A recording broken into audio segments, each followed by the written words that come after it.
গত সপ্তাহ অবধি আমরা বিভিন্ন ধরনের প্রতিরোধ বিদ্রোহগুলো নিয়ে আলোচনা করেছি। বিভিন্ন ধরনের কৃষক উপজাতি বিদ্রোহ, কি করে তারা ইংরেজদের বিরুদ্ধে আন্দোলন করেছে, কি করে ইংরেজরা আন্দোলনগুলো বন্ধ করেছে, সব কিছু।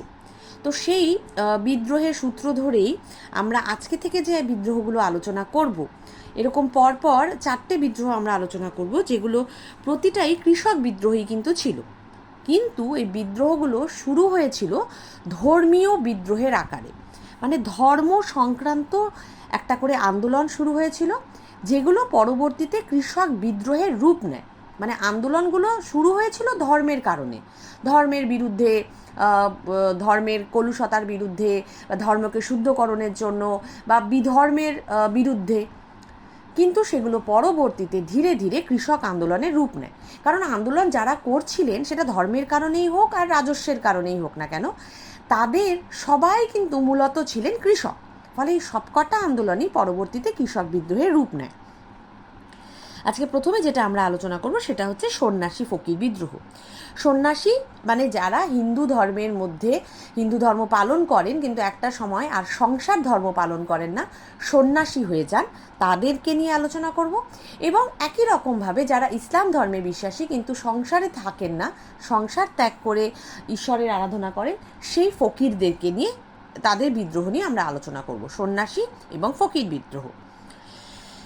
মূলত 1763 থেকে 1800-র মধ্যে এই সন্ন্যাসী ফকির বিদ্রোহ হয়েছিল। একবারেই যে সম্পূর্ণটা হয়েছিল তা নয়, ভাগে ভাগে আন্দোলনগুলো হয়েছিল। মানে বিভিন্ন জায়গায় জায়গায় যখন যেরকম সমস্যা হয়েছে সেই অনুযায়ী আন্দোলনগুলো হয়েছে। মোগল আমল থেকে উত্তর ভারতে হিন্দু আর মুসলিম দুটো সম্প্রদায় একসাথে থাকতো। হিন্দুরা তো ভারতবর্ষে ছিলেনই, মোগল এবং সুলতানিদের সাথে মুসলিমরাও ভারতে আসেন এবং তারা পাশাপাশি বসবাস করতেন। হিন্দু সন্ন্যাসী এবং মুসলিম ফকির তারা বাংলা বিহারের বিভিন্ন অংশে তীর্থ ভ্রমণ করতে আসতেন। ফিরে যাওয়ার সময় তারা জমিদার ভূস্বামী যারা থাকতেন তাদের কাছ থেকে অর্থ সাহায্য পেতেন। দেখবে বাড়িতেও অনেক সময় এরকম সন্ন্যাসীরা ফকিররা আসেন অর্থ সাহায্যের জন্য, যারা সংসার করেন না, ধর্ম পালন করেন। এরকমই সন্ন্যাসী ফকিররাও আসতেন সেই সময় জমিদারদের বাড়িতে। জমিদাররা তাদেরকে নানা রকম আর্থিক সাহায্য করতেন। অনেক সন্ন্যাসী ফকিররা আবার স্থায়ীভাবেই বাংলা বিহারে হয়তো থেকে যেতেন। তারা কৃষিকাজ করে জীবনযাপন করতেন, কিন্তু নিয়মিত ধর্মচর্চা করতেন, ধর্মীয় পোশাক পরে দলবদ্ধভাবে তীর্থভ্রমণে যেতেন। কিন্তু এই সন্ন্যাসী ফকিরা ধীরে ধীরে ইস্ট ইন্ডিয়া কোম্পানি এবং তাদের কর্মচারীদের অত্যাচারে অতিষ্ঠ হয়ে যান এবং তারা ইংরেজ ইস্ট ইন্ডিয়া কোম্পানির বিরুদ্ধে বিদ্রোহ শুরু করেন। এটাকেই সন্ন্যাসী ফকির বিদ্রোহ বলা হতো। বঙ্কিমচন্দ্র চট্টোপাধ্যায়ের একটা বিখ্যাত উপন্যাস রয়েছে আনন্দমঠ। সেই উপন্যাসে দেবী চৌধুরানীর যে অংশগুলো রয়েছে সেখানেও প্রচুর পরিমাণে সন্ন্যাসী এবং ফকির বিদ্রোহের কথা আলোচনা করা হয়েছে। সন্ন্যাসী ফকির বিদ্রোহ হওয়ার পেছনে অনেকগুলো কারণ ছিল। প্রথম যেটা ছিল, জমিদার আর কৃষকদের ওপর ইংরেজ সরকার প্রচুর রাজস্ব চাপিয়ে দিয়েছিল। যেহেতু এত পরিমাণে রাজস্ব মানে খাজনা যেটাকে আমরা বলি, খাজনা দিতে হতো জমিদারদের কৃষকদের, ফলে তাদের হাতে বিশেষ টাকা থাকতো না। এবং নিজের কাছে যদি না টাকা থাকে তাহলে আমি সন্ন্যাসী ফকিরদেরকে কী দান করব। ফলে জমিদার কৃষক যারা ছিলেন তারা সন্ন্যাসী ফকিরদের বিশেষ কিছু টাকা দান করতে পারতেন না, কারণ তাদের নিজেদের কাছেই টাকা থাকতো না। দ্বিতীয়ত, ইংরেজরা এই সন্ন্যাসী ফকিরদেরকে ধীরে ধীরে বাংলায় আসতে নিষেধ করে দিতে চান, কারণ অত তীর্থের প্রয়োজন নেই, অত ধর্ম হিন্দু ইসলাম পালন করবে কৃষকেরা, এটা খ্রিস্টান ইংরেজরা চায়নি। সেই কারণেও তারা আন্দোলন করে।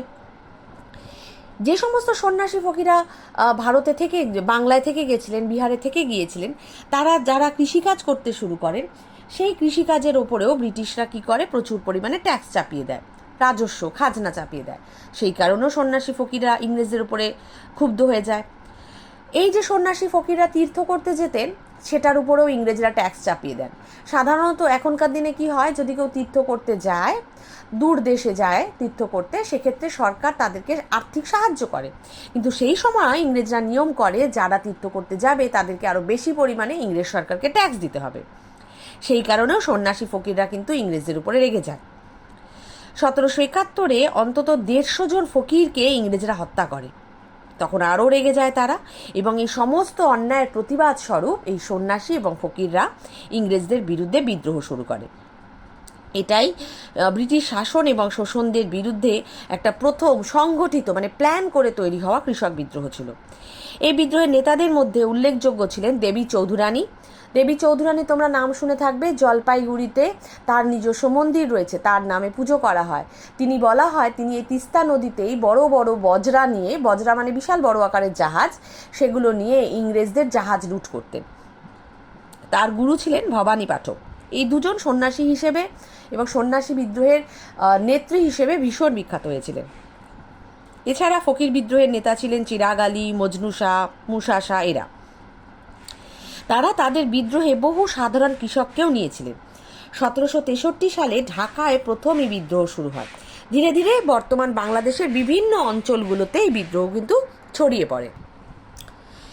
নাটোর, রংপুর এই সমস্ত জায়গাতেও সন্ন্যাসী বিদ্রোহ চলতে থাকে। বিদ্রোহীদের হাতে ব্রিটিশ সেনাপতি টমাস এডওয়ার্ডস এরা মারা যান। বগুড়া এখন যেটা বাংলাদেশে রয়েছে, মালদা যেটা পশ্চিমবঙ্গে রয়েছে, দিনাজপুর পশ্চিমবঙ্গেও রয়েছে, বাংলাদেশেও রয়েছে, ফরিদপুর, কোচবিহার, জলপাইগুড়ি, মেদিনীপুর বিভিন্ন যে জায়গায় যেখানে যেখানে সন্ন্যাসী ফকির বিদ্রোহ হয়েছে সেখানে সেখানে কিন্তু ইংরেজদের সাথে এদের লড়াই হয়েছে। সন্ন্যাসী ফকির বিদ্রোহে নানা রকম বৈশিষ্ট্য ছিল। প্রথমত, বিদ্রোহীরা ধর্ম চর্চাকে এবং তীর্থে তীর্থে সময় ব্যয় করলেও এরা সাথে সাথে কৃষিকাজটাকেও নিজেদের পেশা হিসেবে ধরে নিয়েছিল। মানে এর আগে যে বিদ্রোহগুলো আমরা পড়েছি, সাঁওতাল, মুন্ডা, কোল বিদ্রোহ, এগুলোতে কী ছিল, তারা একদম বেসিক কৃষক ছিলেন, ধর্মচর্চার সঙ্গে এদের আন্দোলনটা ছিল না। কিন্তু এই সন্ন্যাসী ফকির বিদ্রোহে তারা সন্ন্যাসী ফকির যেমন ছিলেন, ধর্মচর্চা যেমন করতেন, তার সঙ্গে তারা কৃষিকাজও করতেন। দ্বিতীয়ত, সন্ন্যাসী ফকির বিদ্রোহে হিন্দু মুসলিম দুই সম্প্রদায়ের মানুষেরাই কিন্তু নেতৃত্ব দিয়েছিলেন। 3 নম্বর, বিদ্রোহীদের আক্রমণের প্রধান লক্ষ্যই ছিল ইংরেজদের তৈরি করা কুঠি, তাদের অফিসগুলো, জমিদার যারা সন্ন্যাসী ফকিরদের সাথে খারাপ ব্যবহার করতেন তাদের বাড়িগুলো, এগুলো। বিদ্রোহীরা প্রথম দিকে ইংরেজ বাহিনীকে পরাস্ত করতে পারছিলেন, হারিয়ে দিতে পারছিলেন, কিন্তু ইংরেজদের অত্যাধুনিক অস্ত্র শস্ত্র, বন্দুক, গোলা বারুদ এগুলো তো আর সন্ন্যাসী ফকিরদের কাছে থাকে না। এরা তো সংসার ছাড়া মানুষ, এদের কাছে এগুলো কিছুই থাকে না। ফলে তারা ইংরেজদের সঙ্গে বেশি দিন লড়াই কিন্তু টিকিয়ে রাখতে পারেনি। ফলে সন্ন্যাসী ফকির বিদ্রোহ খুব দ্রুত ব্যর্থতায় পর্যবসিত হয়। যদিও কিছু ঐতিহাসিক মনে করেন সন্ন্যাসী ফকির বিদ্রোহ বিদেশি শাসনের বিরুদ্ধে ভারতবাসীদের প্রথম একটা স্বাধীনতা আন্দোলন ছিল। কেউ কেউ আবার বলেন 76-এর মন্বন্তর, মানে যে বিশাল মহামারী হয়েছিল, প্রচুর মানুষ অনাহারে না খেতে পেয়ে মারা গিয়েছিলেন, সেটার ফলেও সন্ন্যাসী বিদ্রোহ কিন্তু হয়েছিল। সন্ন্যাসী ফকির বিদ্রোহ আসলে দস্যুদের মতো আক্রমণ করা হতো। মানে অ্যাকচুয়ালি এই যে ভবানী পাঠক, দেবী চৌধুরানী যাদের কথা আমরা বলছি, তারা কিন্তু দিনের বেলায় সন্ন্যাসী সেজে থাকতেন, রাত্রিবেলা তারা কিন্তু ইংরেজদের বাড়িতে বা বড় বড় জমিদারদের বাড়িতে বা জাহাজে ডাকাতি করতেন। ফলে অনেকেই তাদেরকে দস্যু বা ডাকাতের সঙ্গে তুলনা করেছেন, বিদ্রোহীদের সঙ্গে নয়। কেউ কেউ আবার মনে করেন এই বিদ্রোহ নাকি সেরকম জনপ্রিয় ছিল না। ফলে যেটাই হোক না কেন, সন্ন্যাসী ফকির বিদ্রোহ একটা প্ল্যান্ড, একটা সংগঠিত বিদ্রোহের রাস্তা দেখিয়েছিল মানুষকে। এটাও কিন্তু এই বিদ্রোহগুলো চালানোর ক্ষেত্রে বা ভারতীয়দেরকে ইংরেজদের বিরুদ্ধে আন্দোলন করার ক্ষেত্রে বেশ উৎসাহ দান করেছিল। এই কারণেও সন্ন্যাসী ফকির বিদ্রোহের বেশ একটা গুরুত্ব ভারতবর্ষের ইতিহাসে কিন্তু রয়েছে।